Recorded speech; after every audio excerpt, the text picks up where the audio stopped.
When the first call crackled through the dispatch radio at 3:07 a.m., Officer Mark Leland's heart sank in a way it hadn't in years.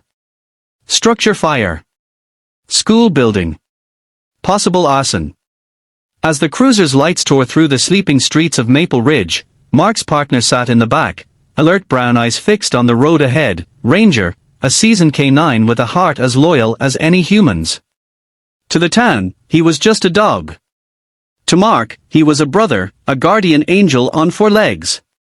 They arrived at Maple Ridge Middle School just as flames licked through shattered windows and the air turned to black smoke and glowing embers. Children's drawings curled and turned to ash in the gusts of hot wind. But somewhere, in that suffocating inferno, was a secret waiting to be unearthed, and Ranger, nose to the ground and soul tuned to danger, was about to find it. If you believe in kindness, in giving second chances, and in the power of animal loyalty, please take a second to like this video, comment your thoughts, share it with someone who needs hope today, and subscribe to our channel Justice on Paws. Your support helps us tell more stories like Ranger's. The smell of scorched books and melted plastic clung to Mark's uniform as he unclipped Ranger's leash and gave a soft signal. Around them, firefighters wrestled hoses, water hissed against searing walls, and the night pulsed with red and blue strobes. Mark had seen accidental fires before, faulty wiring, an ancient boiler sparking out one final breath. But this was too deliberate. The fire had started in 3 separate wings, synchronized like a cruel symphony of destruction. Ranger's paws danced across shards of glass and wet soot as he zeroed in on something more sinister than just burning wood. Past the charred rows of lockers, Ranger's ears perked near what was once the science hallway. There, almost hidden behind a half-melted bench, sat a rusted gasoline canister, its smell harsh and undeniable even through the veil of smoke. Next to it, footprints, too small for an adult. Mark felt a chill cut through the sweat and heat as he crouched down, reading the signs Ranger had found. This wasn't just an accident.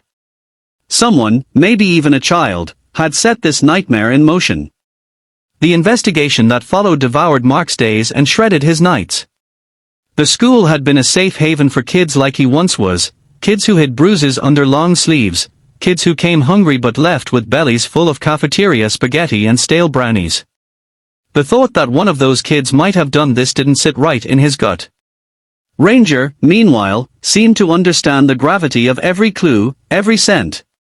He lay at Mark's feet during long stakeouts, eyes heavy but ears always flicking at any sign of movement. For days, they canvassed the neighborhood. Ranger sniffed through scorched rubble, abandoned backpacks, and dumpsters behind the school's gym. Each time he caught a whiff of something, cheap gasoline, burnt rubber, Mark felt closer to an answer that scared him more than the flames ever did. When the break finally came, it was from Ranger's unwavering nose. One rainy dawn, Mark found himself standing at the edge of a damp alleyway behind a rundown row of duplexes. Ranger tugged insistently at the leash, pulling Mark toward a cluster of cardboard boxes stacked beside an overflowing trash bin. There, curled up and shaking like a ghost trying to disappear, was a boy, no older than 12, eyes red from smoke and tears. Mark's chest tightened as he realized who he was looking at. Liam Thompson. His file was thin but heavy: neglect, truancy, rumors of a mother lost to pills and a father who came and went with fists and booze. Mark knelt in the rain, Ranger pressed up against the boy's knee, warm nose nudging him like he belonged to someone again. At first, Liam flinched away. But Ranger didn't move.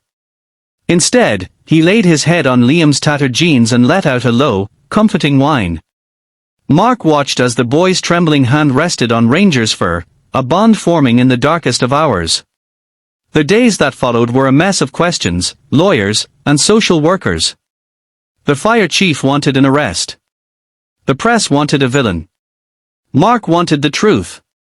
When they finally sat Liam down, his voice cracked through broken confessions. He hadn't meant to burn the whole school, he just wanted to scare everyone, to make someone notice the pain he couldn't speak out loud. A can of gas stolen from an old shed, a lighter flicked by shaking fingers. He hadn't stayed to see the blaze swallow everything he secretly loved. Mark should have felt rage. He should have felt betrayal. But when he looked at Liam's hollow eyes, he saw the boy he used to be, a kid praying for someone, anyone, to see past the trouble. And there, beside Liam, was Ranger, tail thumping softly on the linoleum floor of the interrogation room, offering forgiveness the way only a dog could. It was Ranger who made the boy smile for the first time since the flames. It was Ranger who laid his head on Liam's lap during court hearings and therapy sessions, a silent promise that monsters didn't live in children, they hid in loneliness, in neglect, in silence. As the weeks stretched on, something remarkable happened. The town, scorched by tragedy, began to warm to the idea that maybe, just maybe, this wasn't the story of a criminal but a child crying for help.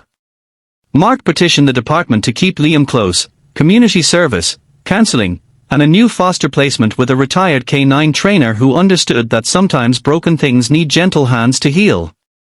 Ranger visited every week, nose pressed to Liam's ribs, tail wagging as if to say, "You are not alone. You are worth saving." Mark stood outside the rebuilt wing of Maple Ridge Middle School one morning, watching kids file in with backpacks and nervous laughter.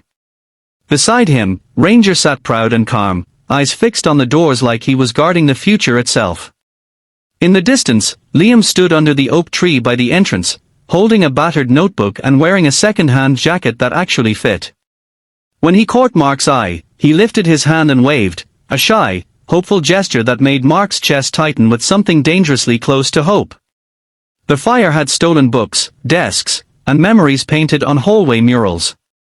But it had also sparked something brighter, a reminder that redemption is real, that sometimes a loyal dog can find more than evidence in the ashes. He can find the broken pieces of a boy's heart and carry them gently back into the light. If this story touched your heart, please help keep Ranger's spirit alive by liking this video, sharing it with someone who needs to believe in second chances, and subscribing to Justice on Paws. Your voice, your kindness, and your compassion can help rewrite more stories like Liam's, where no one gets left behind in the dark.